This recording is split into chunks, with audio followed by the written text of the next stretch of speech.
crise politique en France. Quel nouveau gouvernement pour le pays à la suite de la démission fracassante de Sébastien Lecornu? C'est aujourd'hui qu'Emmanuel Macron est censé mettre fin au suspense. Qui va-t-il choisir pour Matignon?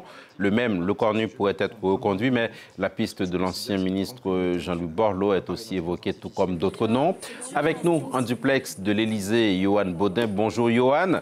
Le président français a convoqué à l'Élysée tous les chefs de parti représentés au Parlement, tous sauf ceux de LFI et du RN.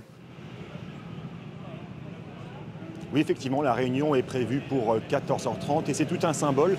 Toutes les formations politiques réunies autour de la table à l'Élysée, sans le Rassemblement national, ni les Insoumis, l'extrême droite et l'extrême gauche qui appellent à la censure ou à la démission du chef de l'État. Une façon pour Emmanuel Macron de les mettre face à leurs responsabilités, de s'accorder entre eux pour obtenir la garantie d'une large coalition pour trouver un gouvernement et un budget dans les temps. Alors qui pour mener cette équipe gouvernementale?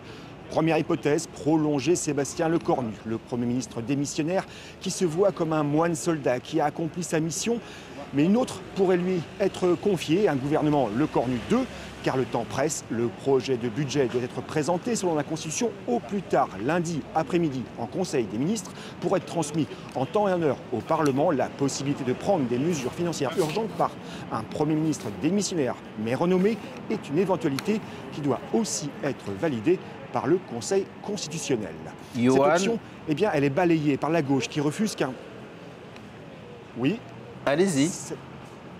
Cette option est balayée par la gauche, je vous le disais, qui refuse qu'un Premier ministre issu du camp présidentiel soit désigné.